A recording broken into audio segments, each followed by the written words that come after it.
Good evening, one and all. I, Shivangi Srishti, Student Manager, Balaji Institute of International Business, feel immense pleasure introducing Mr. Bijay Lenka, Vice President, Corporate Finance, RSB Transmission Ltd. Sir has completed his BCom Honours, Chartered Accountancy and Company Secretaryship by qualification. Has an overall working exposure of around 16 years in various fields of finance. Prior to joining RSB in the year 2004, he was associated with Automotive Wiring Systems Limited, B. Braun Medical India Limited, a German MNC, and Unique Aluminium Industries Private Limited. He is currently Vice President and looks after the corporate finance portfolio, including mergers and acquisitions and private equity deals of the group as a whole. He has worked in areas of private equity, finance and accounts, audit, funds and management, MIS, taxation, excise custom, forex management during his career. Sir, we are delighted to have you amongst us today. Sir, we would like you to enlighten us with your words of wisdom. Sir, the podium is all yours.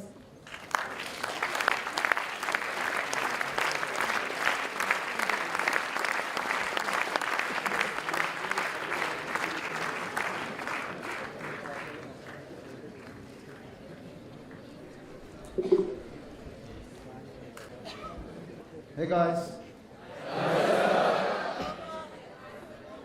I'm trying to count the numbers.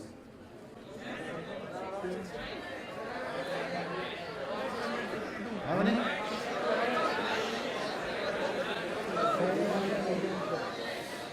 650, 400, 700, 800, 900.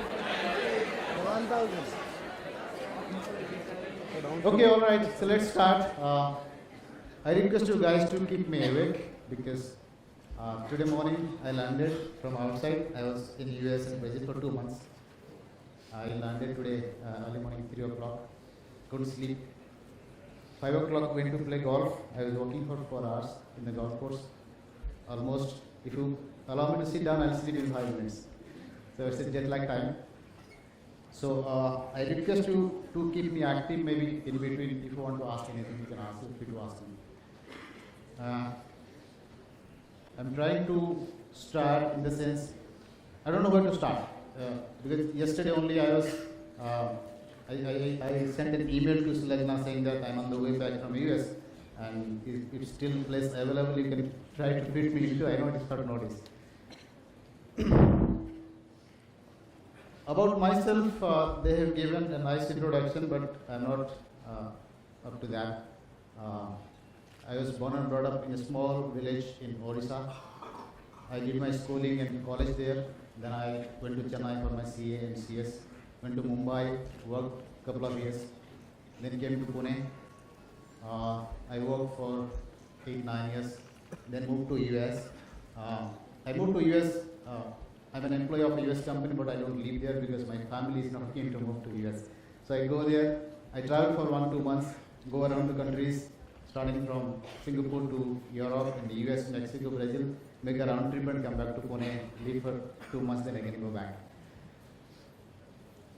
About my work life in RSB Transmission, almost 11 plus years. Let me start like this. When I passed out my CA and joined a company in Bombay called B. Braun Medical India Limited. I was happy. The worst part was I didn't like Mumbai after a couple of years. The traveling took so much time. So then I decided to come to Pune. Pune was good. I was enjoying everything. But suddenly after 4-5 years, the fine day I realized that I started disliking my job. Because then I started asking myself, why did I do my CA? I should do my MBA. So that's because the work became so monotonous to me. I started feeling that, can I make a switch? Is it good for me to continue the way I'm working here, or I should do a switch? So this point, I request all of you to note, because it's a live experience here. In life, you should know when and how to make a switch in your career. Because today you all are doing MBA, let's say in finance or in marketing or in HRD or whatever it is. There are so many streams. When you go to a company, when you get employed in a company, it takes few months, maybe sometimes for some people few years, to try to correlate as to what we studied and what we are going to do here or what we are doing here now. Is completely different. Different atmosphere, different things to do, different things to learn. So in your working career, if you at any point in time, if you feel that you are not enjoying the job, try to switch. It's up to you whether you want to switch in the same MBA to a different stream or different department or different subject altogether, I don't know, but you should know how to switch. Because if you're not enjoying the job, it's absolutely injustice to yourself and to the company. Okay? So that is how I did, from completely from finance and accounts and audit, MIS. I was not happy at all, so I decided to move to a different stream. I went to my boss. I told him that I don't like this job anymore. I don't know why I did my CA. Let's just discuss and do something. So I was taken to the corporate finance department where that's when RSB group was trying to get into go to a different league altogether. Like my boss told me, okay, we have few things lined up like private equity and acquisitions and growing overseas, organic growth, inorganic growth, a lot of things are in the pipeline, divestment. So then I said, okay, let me be in that team. So he selected me, and so far I have been doing that. And 2006 onwards, we kept on buying companies. We created a company in Netherlands, we bought a company in Belgium, we bought a company in US, we set up a greenfield project in Mexico. 2013, we bought a company in Brazil, and we bought 2 companies in Singapore. So when the overseas became so big, then my boss told me, Bijay, it's high time that you go and sit there. So that is another switch for me. But again, as I said, my family was here, so they were not keen to move. So then I decided that I will operate from India. I'll travel for 2 months overseas and come back and live in Pune, then go back. That still continues. So then, in my overseas tenure, I realized that going there and working is not that easy because. Okay, before that, let me ask you one question. Can I see the hands who knows at least one foreign language?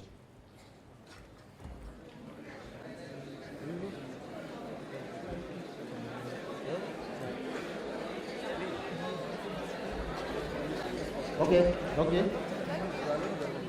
Fine, it's okay. And can I see the hands who knows at least Spanish or French?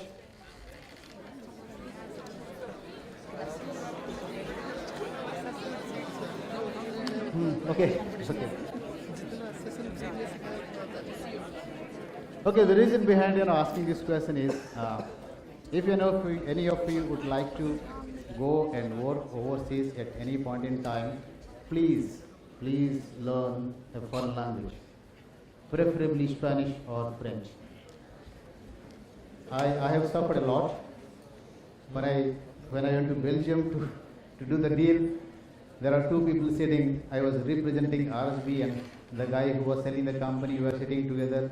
I didn't understand Flemish, they call it Flemish, and he didn't understand English. So you can imagine the deal was happening between 2 guys who don't understand each other. So you call a translator. The translator will help you only when he or she is with you. And there will be so many instances where you have to talk to him over phone and on a Skype conference, video conference, and blah blah. So you please try to learn at least one foreign language. Maybe there are a lot of facilities available, a lot of classes available online. So whoever is planning to fly overseas, even for a short time, even for 2 months, 3 months, because in M&A activities, let me tell you, I think mostly mostly finance stream, right? Any non-finance stream here? Can I do that? Non-finance?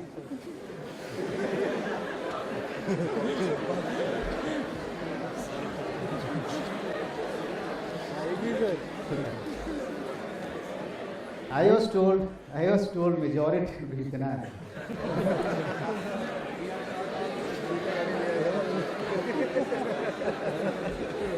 Okay, it's fine. Non-finance लोग भी जा सकते हैं overseas. Don't worry about that. It's up to you. Yeah, jokes apart, I'm saying because when you go overseas and do any kind of deal, whether it's finance related or anybody can go to transactions. Learning the foreign language of that country is a great advantage.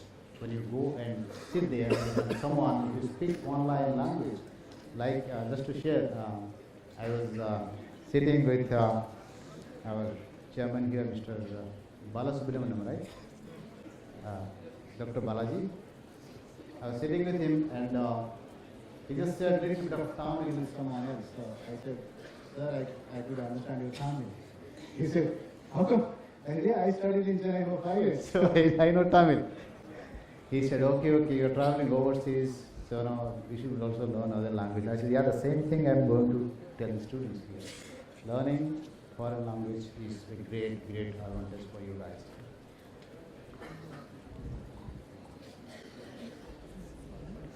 And whether it is finance or non-finance in working life, when you go and work in a company, there will be two kind of things in front of you. Do you guys know about red ocean and blue ocean? Yes, I heard yes only here, not from this side. Okay, so I should not talk about red ocean and blue ocean, right? I should or I should not? Okay, basically, whatever is your area of expertise, you all are going to be in a red ocean. Okay? When I say red ocean, for the benefit of guys who do not know about it, red ocean is basically a competitive world. You are getting into a red sea, red zone, where a lot of people are unlike you or better than you, so you are getting into that. So if you want to be in the blue ocean, it's called blue ocean strategy.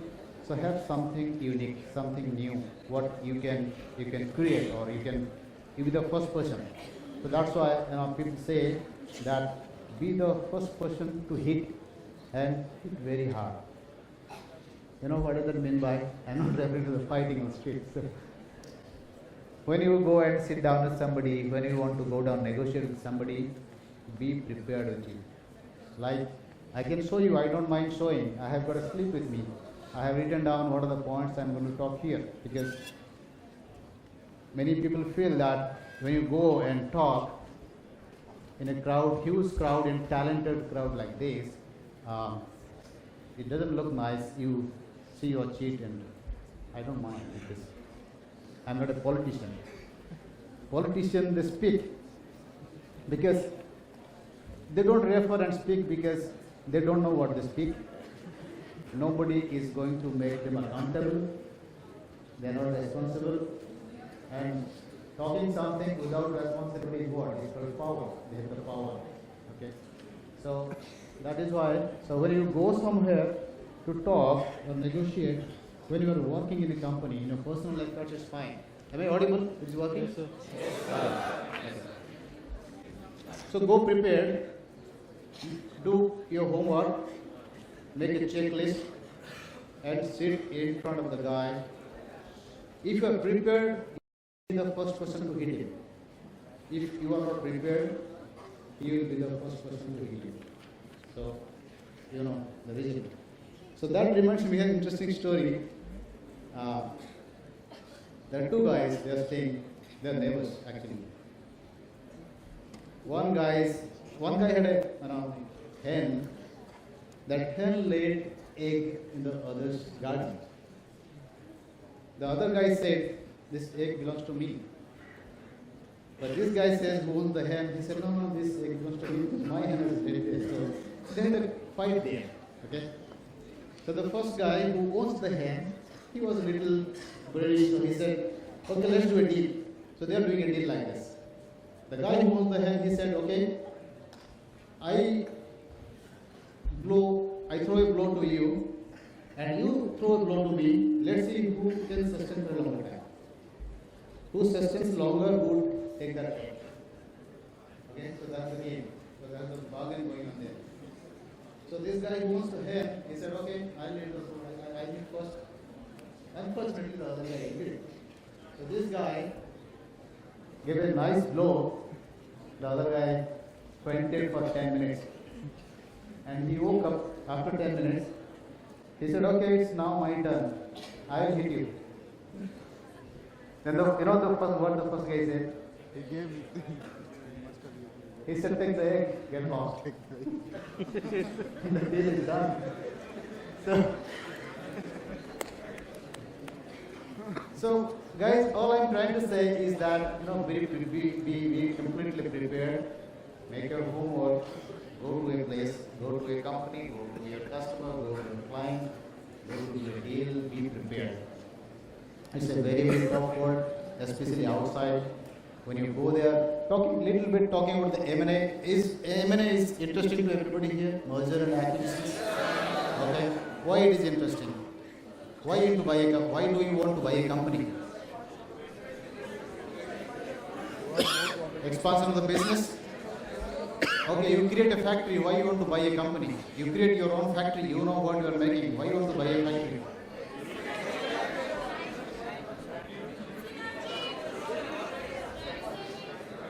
Sorry? Tax saving. Why you want to pay less to the Indian government or what?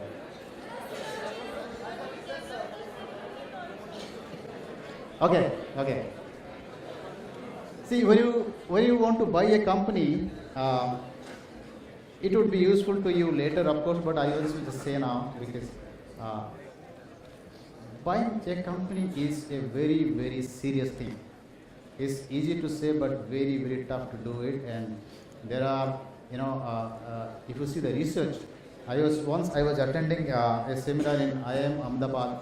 They had a nice report. If any of you could access the research report of IIM Ahmedabad, try to get it. If you know any of your friends or something. And if I'll search, if I have, I'll send it to CII. Maybe you can access from there. 80% of the deals fails. In M&A, 80% of the deal fails. It is proven. So you have to decide whether to buy a company or you create of your own. Somebody said through M&A, through acquisition, there is a speedy growth. Yes, speedy growth. Is that you need? Don't you need the profit line? Don't you need the net profit? Don't you try to create a value for the company, or you just want to buy a company, increase the top line from 1 billion to 3 billion, and just be a big in the top line, not in the bottom line. So there are so many angles to it. Buying a company needs lot of things. The team has to be perfect. You can't compromise in the team. Like let's say give you few examples. When we bought the company in Brazil. I was in Brazil in 2013, 2014. I was in Brazil for 7 months. I made 7 trips, 7 months in Brazil. I don't know Portuguese because in Brazil and Mexico is a very, very different country where you go very, very senior level guys, they don't speak English. So every time you should have a translator, or as I said, sooner is the better you learn some languages. Spanish is good because Spanish, Portuguese is more or less same. If you know Spanish, you can manage in Brazil. It's very similar. So I'll quickly take you through what I did exactly in Brazil to do that deal, because for us it was a very big deal, because again the research says that you should buy a company 1/4 of your size. Ideally, don't buy a company which is more than 1/4 of your size. There are companies who are doing it, but they have the muscle power and money power. They're doing it, it's fine, because they can take that blow. So you don't, if your cash flow doesn't allow, don't borrow money and buy a company just for the heck of, increase the top line. So when we went to Brazil, for us the size was okay. And basically, when you go to a new country, you have to engage, in addition to your teams, you have to engage external agencies to do a complete due diligence of that entity. So basically 3 to 4 types of due diligence is done. One is your accounting, the tax, and legal and environmental. And some companies, they skip the environmental due diligence, but that's a big mistake, because environmental due diligence has to be done must, because the huge amount of penalty comes from that only. Tax and other accounting things you can escape, but the environmental penalties, when it comes, you have to sell your Indian companies to pay those bills. So keep your internal team ready and engage external agencies and do a complete due diligence, and then you go and buy a company. And of course, after that, I think most of you know M&A, then there's integration. How do you integrate between the Indian companies with overseas companies? So a lot of things are there in those process. M&A is not an easy thing or not ideal thing, if you ask me, in my view, unless you have money power and muscle power. Okay, so I'm forgetting things. I'm half asleep, so let me see my notes.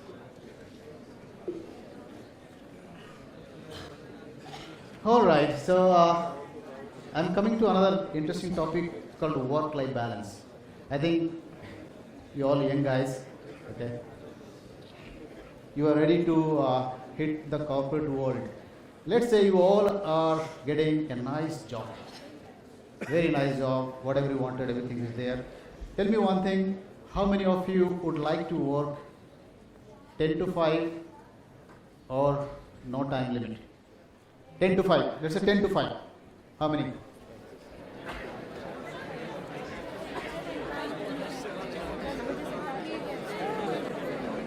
Okay. And how many of you would like to work in a company having 5 days work week? Or 5 days work week? Yeah, good.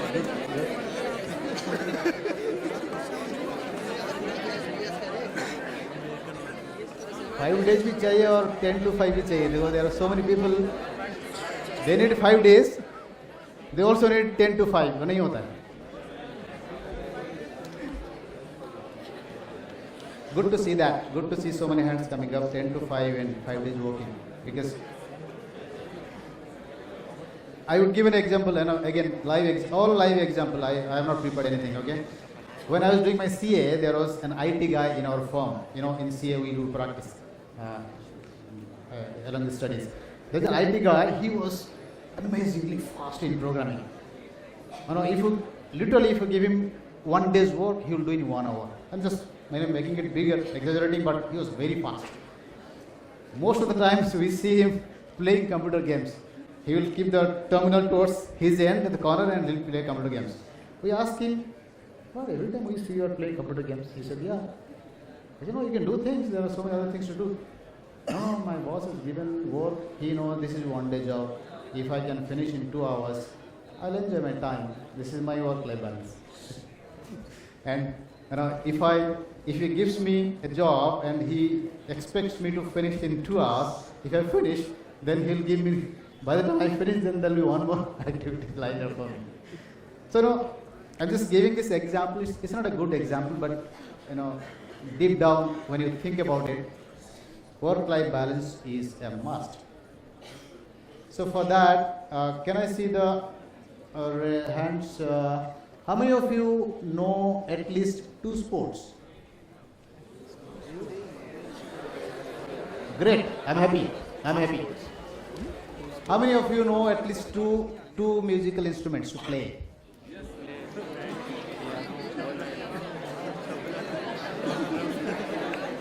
Okay.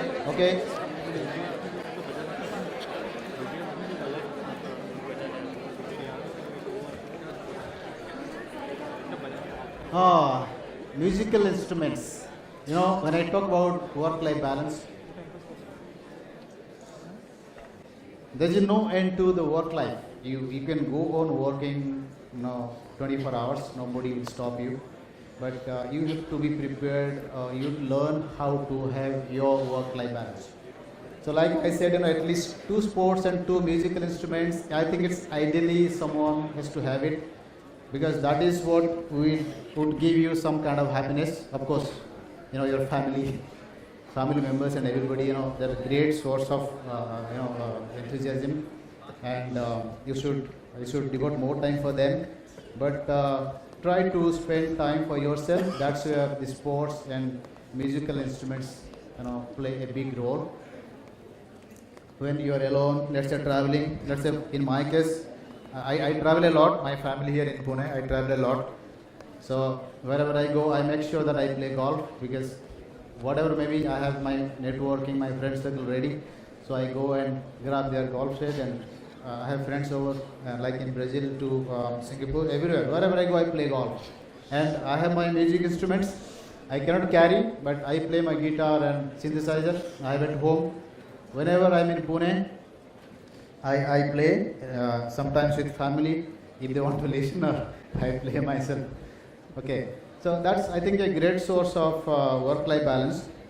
Otherwise, in long run, too much of working is not good. So that's the bottom line I can say.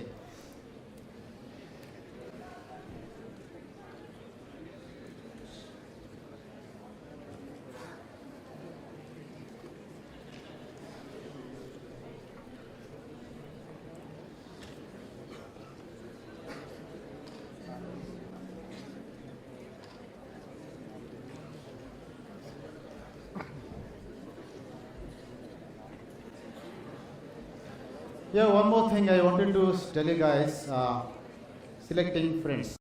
Okay. No offense to anyone, but selecting a good friend is very, very important. Choice is yours. I'll give you again a small story. There are 2 boys, supposed to be best friends. They were roaming around. They landed up in a forest. Suddenly they see a tiger. The tiger is coming towards them. One guy bending and tightening his shoes. The other guy says, "What is this? Do you think you can run faster than the tiger?" Do you know what the other guy says? Oh, everybody knows why I am saying this. He said, "Yeah, you're right." He said, No, I have to run faster than you. So, selecting a good friend is very, very important. Share things with him. You can't share so many things with everyone. So there has to be someone, not in your family. I'm saying, outside family. There has to be someone to whom you can share your things. Okay, so that's also very, very important. And nowadays, you see this WhatsApp, the message of Mr. Amitabh Bachchan is coming. कोशिश करने वालों की कभी हार नहीं होती. I think all of you would have heard that, right? Yes, sir. Okay. So how many of you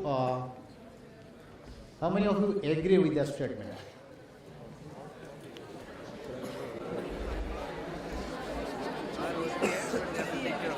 Okay, fine.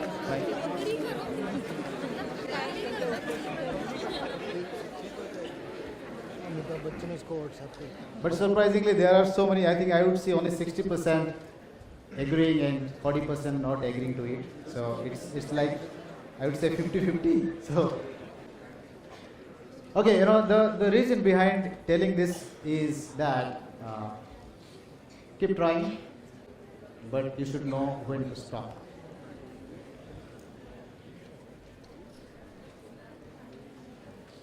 Have to try. I'm saying everybody has to try, but you should know when to stop. How long you will try. Again, one example is like, when I was doing my CA in Chennai. When I came to Chennai to start my CA, there were guys in Chennai doing CAs for last 5 years. And when we passed out, we left, they were still doing their CA. And after 5 years, we left Chennai, passed out, we found out those guys, they left CAs and joined some companies. And so, guys, I'm just trying to ask you, is it worth trying 15 years for doing CA? Is it worth trying? Again, try to correlate. I'm saying, no offense to anyone or Mr. Bachchan, but is it worth trying 15 years for CA only? I think someone said yes. Anyways, so I'm just bringing these points to you. You all are mature minds, so you can take your call. Absolutely, your choice. Try to make that decision faster. Faster is better because world is moving so fast. And remember, in the corporate world, as I said from the beginning, that when you go to a corporate world, it takes time for you to realize. When you start working, you realize, is this for I studied 5 years or 4 years, or I should learn something else to do this work. Few days you'll realize this. That day you'll remember me. Few days. So when you go to a corporate world, things will change very, very fast. Please do not be rest assured that this 3 years or 4 years or whatever the number of years you are spending here is going to be your lifeboat for you. No, you have to keep yourself updated. And in companies, whether it is finance or HR or IT or medicine, pharmaceutical, because people say only R&D happens in IT and pharma. Who said? Everywhere R&D is happening. And especially in finance line, there are so many innovative products coming up in the market, and the finance guys has to be very, very innovative and update with the market, what's happening all around the world, not only in India. See China, what's happening. And be creative. If you are different, then you will succeed. If you are not different, you will be there. Of course, nobody will snatch your job, but you will be there. If you are different, you will take the next step. That's being proven in the world, and it's very, very clear. So keep that in mind. And one more thing, a short story for you. I don't know how much time we have. You have time? A short story. I always, whenever I talk to people, I share this. A father and a small daughter, they are walking in a bridge like this. Let's say this is a bridge. The father, they are not holding their hands, they are just walking separately together in a small bridge on a small river, but there is a flood. Okay, the water is almost touching the bridge, and the bridge is not in a good condition. Anytime the bridge may wash out. So when the father realized that the situation is like this, the father says, the daughter, baby, hold my hand. The baby says, no, Papa, you hold my hand. Then the father says, why? The baby says, if I hold your hand, something goes wrong here, I will die, because I will sleep. My hand will slip and I will die. But if you hold my hand, I am 100% sure, I am confident, I have trust that you won't leave me. Okay, so the reason behind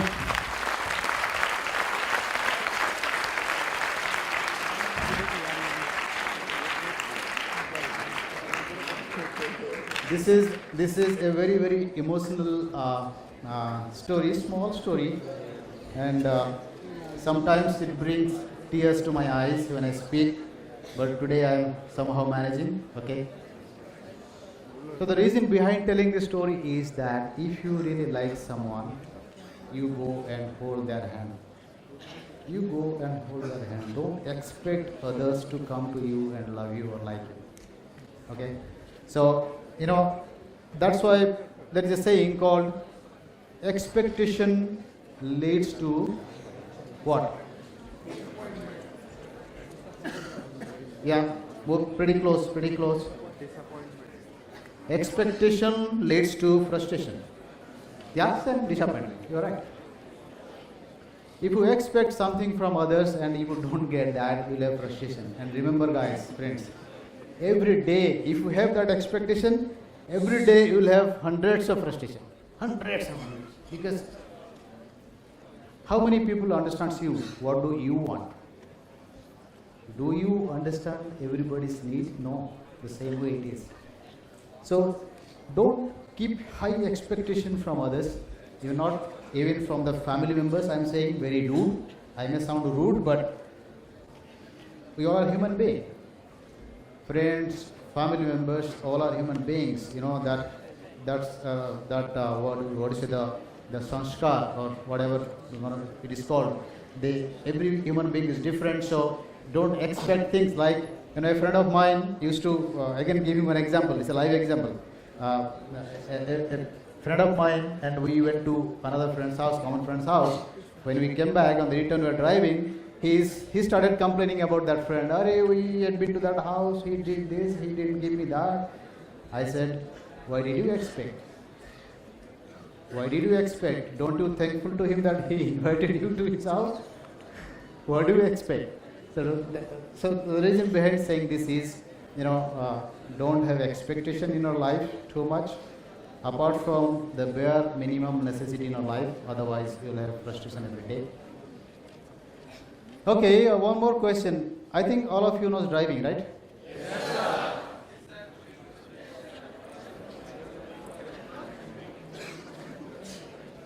Any of you can drive? If I give you a car with left-hand drive, can you drive? Yes, sir.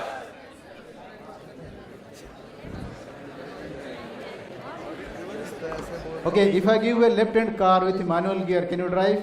Yes, sir. Come on. You're lying. You're lying. No. In Indian roads? No chance. In overseas you can drive. In overseas it's easy. In Indian roads, if I give you a left-hand drive car with a manual gear, you cannot. He's right. You cannot drive. You ask me. Okay, I'm bringing this point because again it's linked to your career, your traveling. Because I travel a lot, I'm bringing those things. Because if you travel abroad, let's say US, you stay there for 20 days, 15 days. If you don't know driving, you are left alone. Okay? Of course, you're not driving, that's a good thing. Everybody should know. And in US, it's a left-hand drive and mostly automatic car, so it's no issue at all. But I don't know whether in India, find out whether in a driving school they have left-hand drive cars. I don't think so, right? Somebody told me in India they have started in the driving school left-handed driving cars, manual, automatic both. If you find time, if you're really interested, I don't think it's useful now, but when you go abroad, it would be really necessary, otherwise you will be left alone. Otherwise, you need always someone with you who drives there. So, why I said manual automatic? Because I struggled 2-3 days in Belgium to drive manual cars, but now I'm okay. And wherever I go, I drive.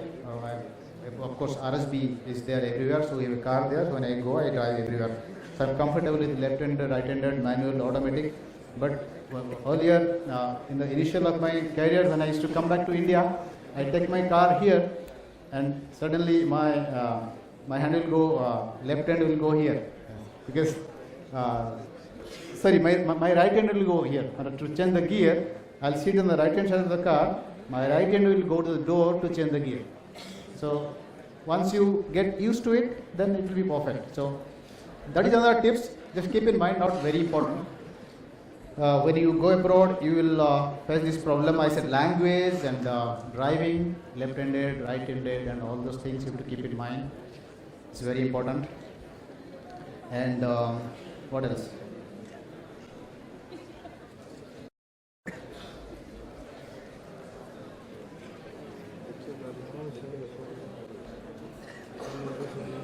Any specific things you guys want me to talk? Any of you have any specific questions or any topic I can talk?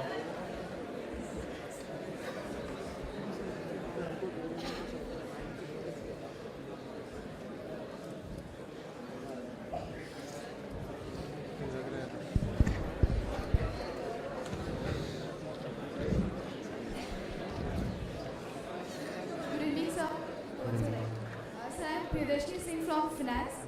Sir, since you are a great decision maker and taker in especially mergers and acquisitions, so I would like to ask you what is the best use for the company's cash which is shown in the balance sheet, and whether it should plan for mergers, cash should be invested to buy back the shares or to keep it for future growth.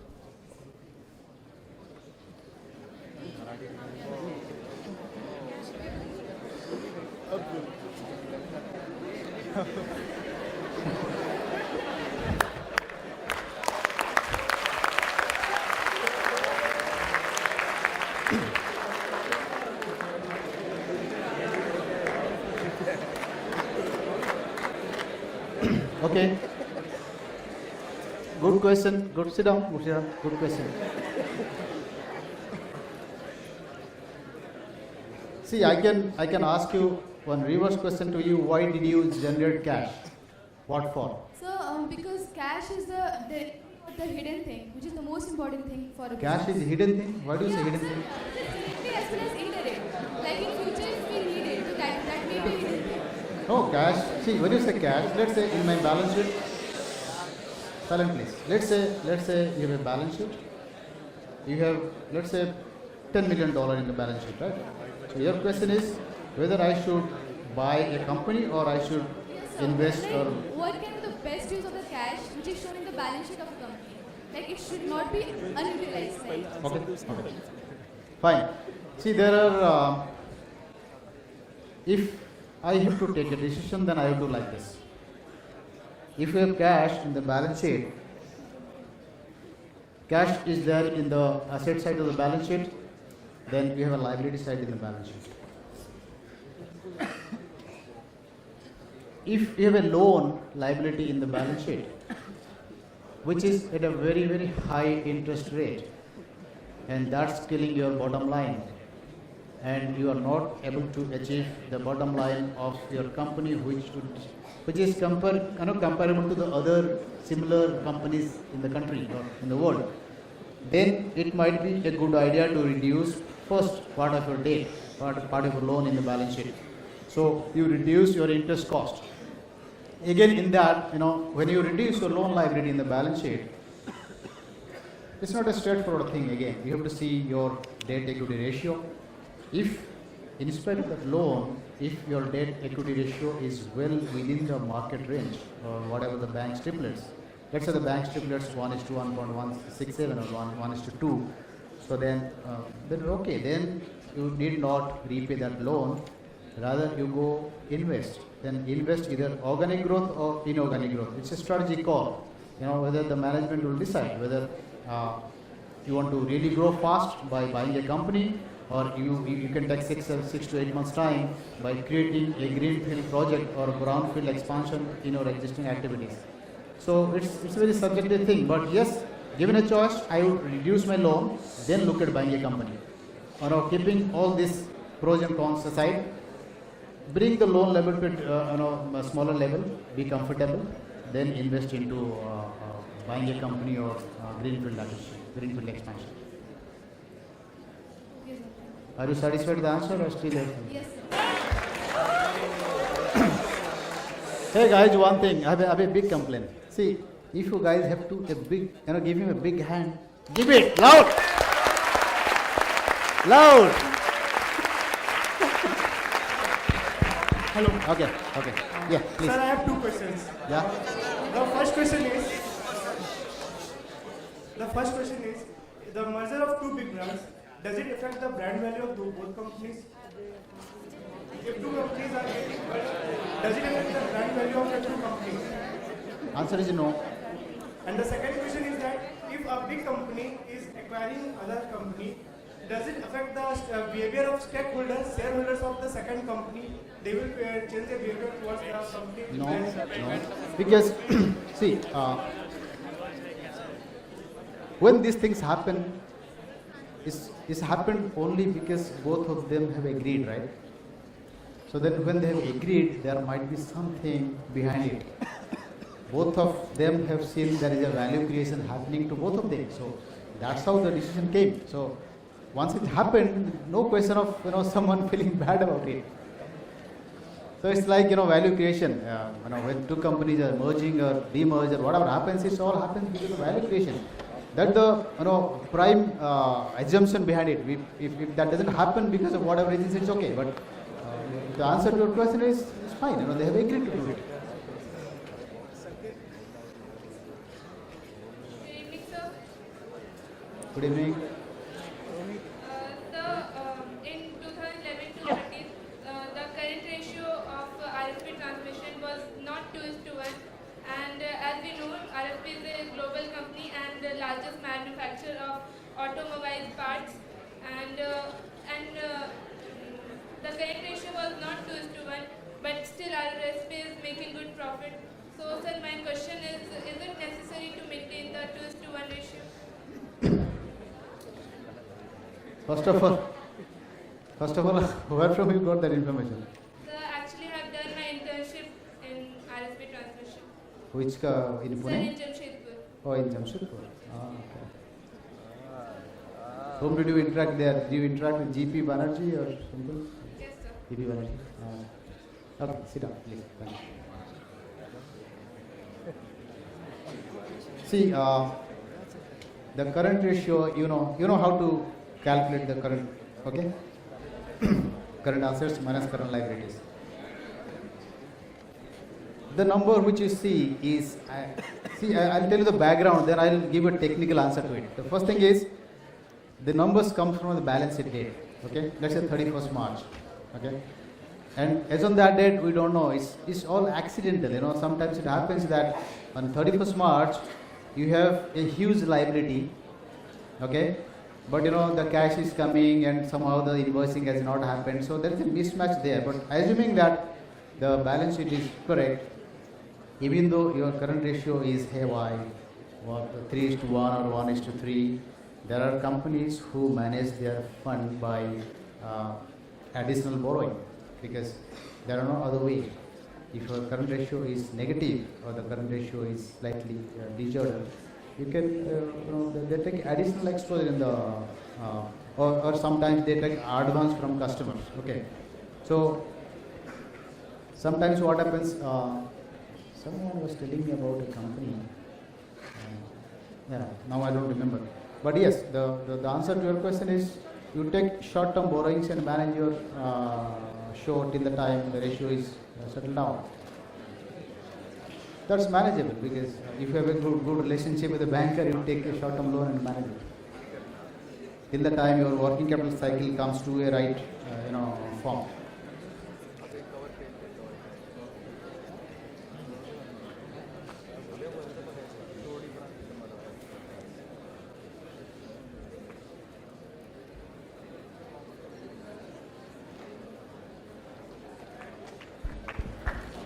Any more question?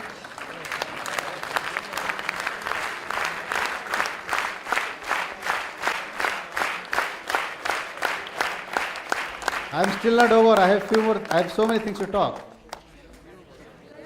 Are you asking me to leave this place or what?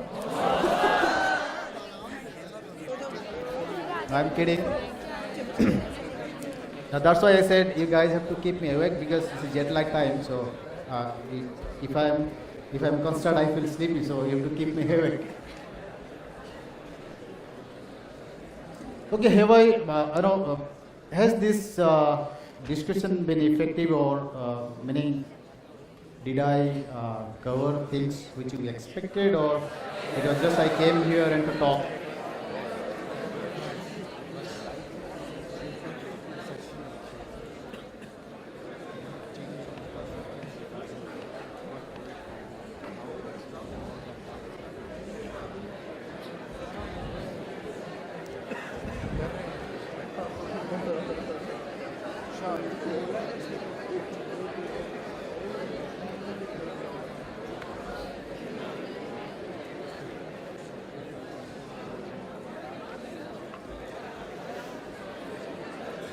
Okay, last but not the least, I have one more point to ask you guys. It's very good for you. I don't know whether it's must be a right time to ask you guys. How many of you have what?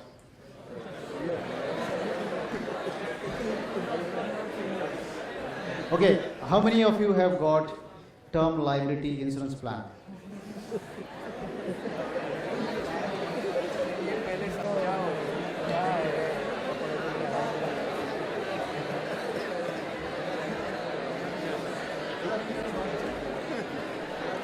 Actually, interesting to see that, people are sitting. When I said some of you have insurance plan, then the hand stops here. They are thinking whether to take it up or take it down.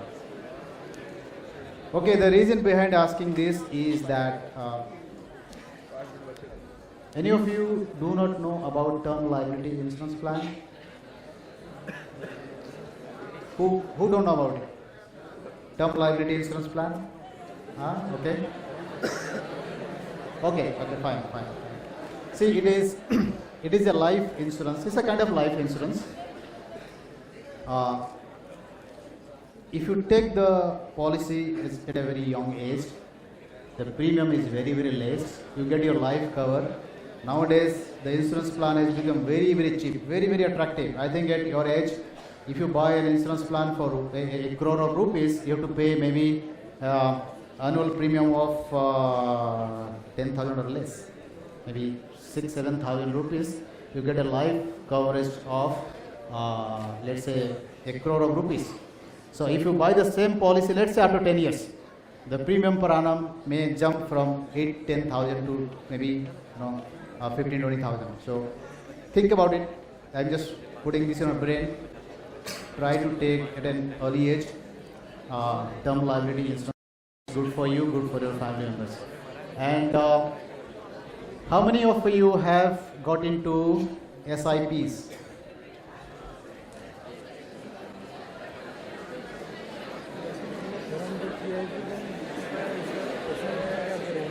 Okay. SIP is your systematic investment plan,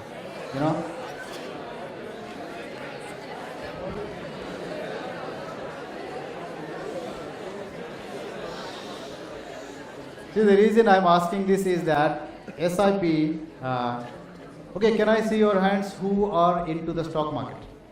Who are investing into the stock market?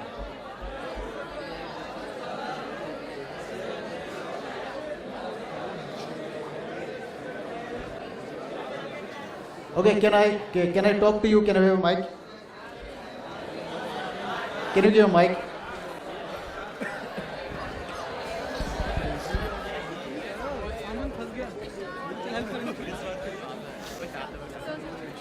What's your name?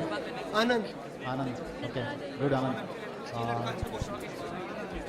When did you start investing? No need to talk about the money and how much if you think it's confidential. So make it very, very theoretical, right? So you have to maintain your confidentiality. So how many years ago you started investing into the stock market? So a year back. Year back. Why did you start? So it was, I'm a finance student. It was basically to learn, and it wasn't for returns. It was basically that I wanted to know how the market functions because I want to get into equity research. So before I get into the real number crunching, I wanted to do it myself. Okay. So if I can ask you which stock you bought and did you make money on that? Sir, I made money with Bini. I bought it for 170s and sold it for 250, around 225ish in a week's time. Okay. But I lost. Fine. No, that's fine. Who told you to buy Bini? Sir, it was actually suggested by a professor of us, and then I read a little more about it, and then I invested. It wasn't a blind investment. No, blind means the professor of this college? Yes. It was, sir, he was actually teaching us when he mentioned the name, and then I made a little research into the company and I invested.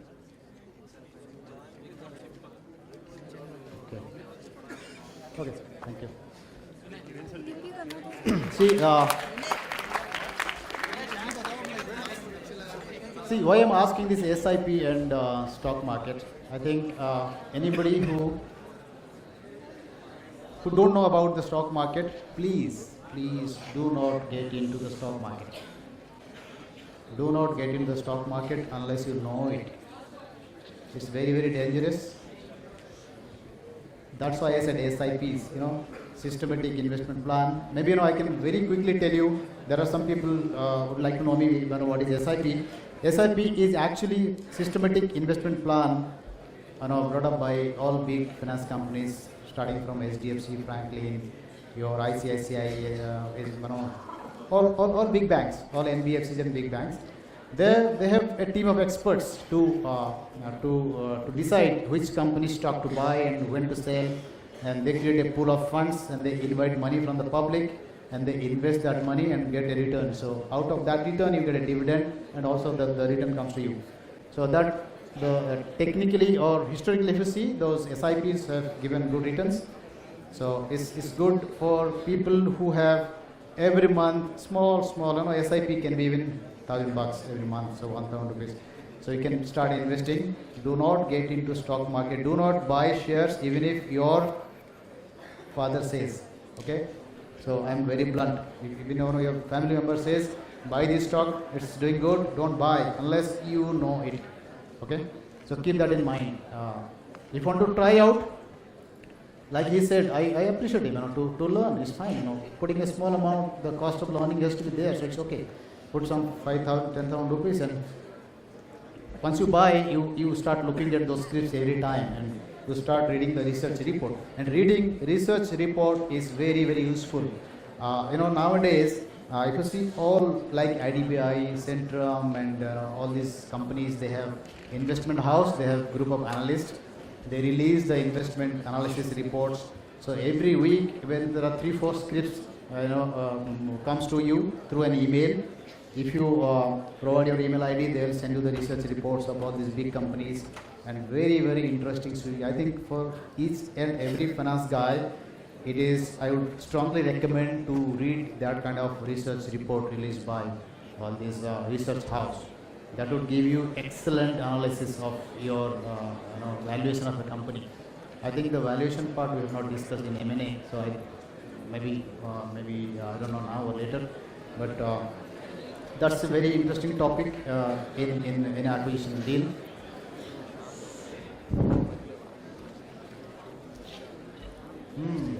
Okay. Any questions?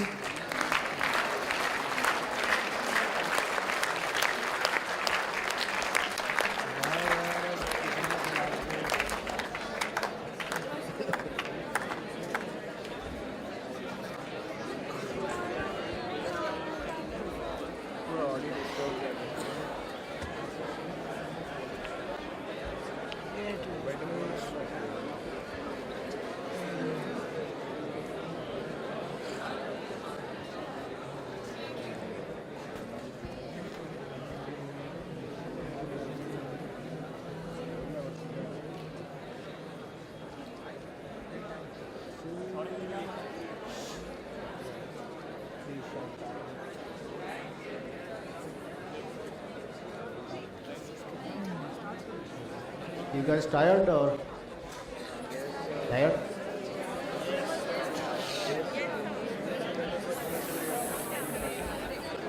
Okay, can I see who is running marathon here? Anybody running marathon? You run marathon? Anybody running marathon?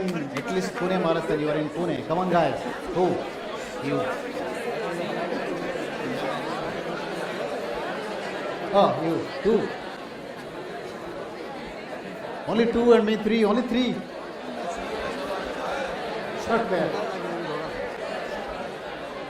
Okay, fine. What is your timing in half marathon? What is your timing in half marathon? Sorry? I just practice 10 km only, sir. No, I am asking anybody running half marathon or full marathon? He said marathon, somebody, right? Who? Half marathon. What is your timing? So 47 minutes. 47 minutes 10k. No, half marathon, 21. Sir, 21. Sir, there are only two means here in Pune. It's like half marathon. In Mumbai, in Pune there is No, no full Pune marathon. half marathon is 21. I run. I know that full marathon and full marathon is of 42 kilometers, which takes place only in Mumbai. It's not in Pune. No, I'm asking half marathon, 21. I go for only 10k. Oh, only 10k. No, I'm asking half marathon.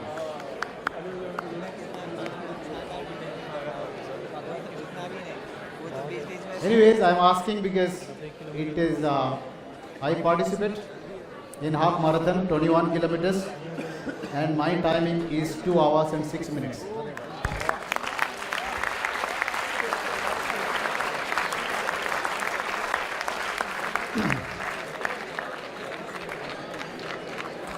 Yeah?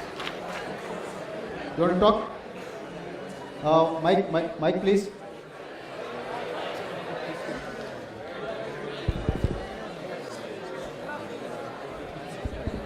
Good evening, sir.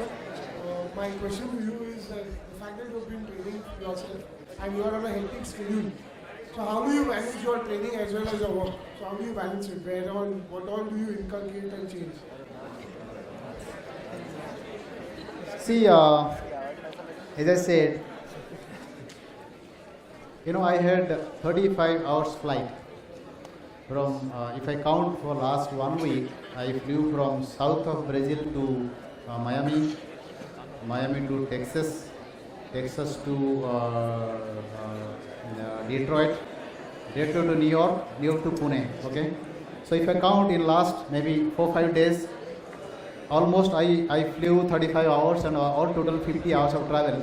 Then I arrived in Pune 3 a.m. today, and as I said, I was not feeling sleepy. So 5 a.m. in 3 hours, I went to play golf. I was working for 4 hours in the golf course. I walked almost 9 kilometers. In one 18-hole round, you have to walk for 9 kilometers. So it's all willingness, because what we do normally, somehow many of us think that it's not necessary, like trekking and walking, and somehow people feel like spending time at home watching TV or playing video games, or somehow, they don't move out. So I manage my time. I don't know how, but I manage, because I like to do that. If I don't do that, I don't enjoy my work. So it's like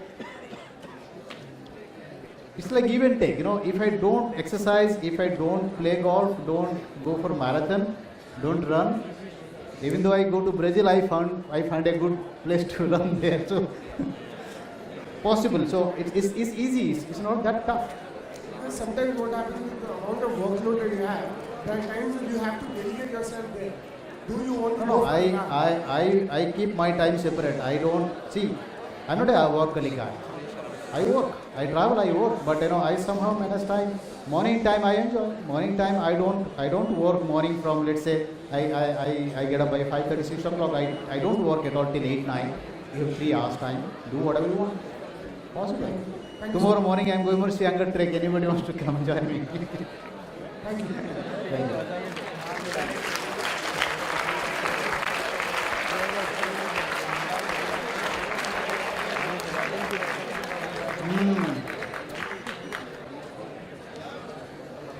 और बोलो participate करो है the next half marathon I think I would recommend there are 5 10 15 21 so try to participate it's good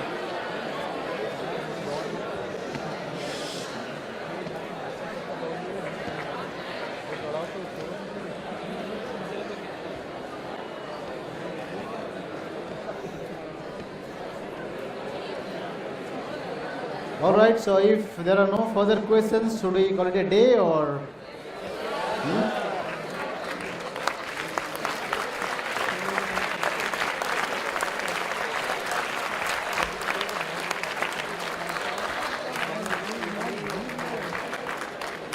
Good, I think it's a very good for me. In 1 hour time, I got 400 brilliant friends. 400 brilliant friends. Good, good.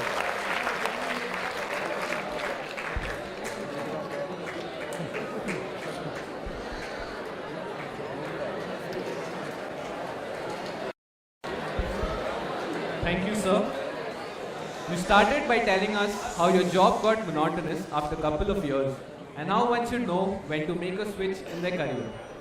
You then went on to tell us how it is important to learn a foreign language and how one must be prepared and do his homework prior to doing anything. We also learned a bit about mergers and acquisitions, its pros and cons, and the importance of doing a due diligence check before buying a company. Last but not the least, you spoke about maintaining a work-life balance and choosing the right friends. These pointers definitely help our student managers in their long corporate career. Thank you, sir. May I now request Dr. Sanjeev Kumar Dash, Deputy Director, Balaji Institute of International Business, to present a memento to our honorable guest.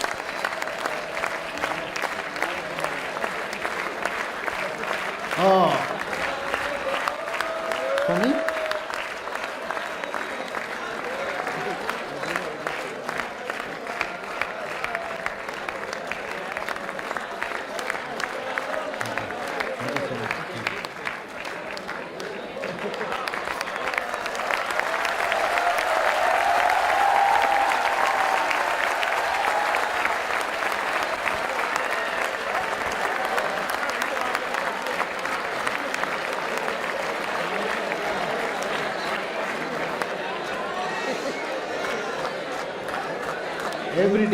Every day, I am going to pray for you guys. Okay? Every day. All the best.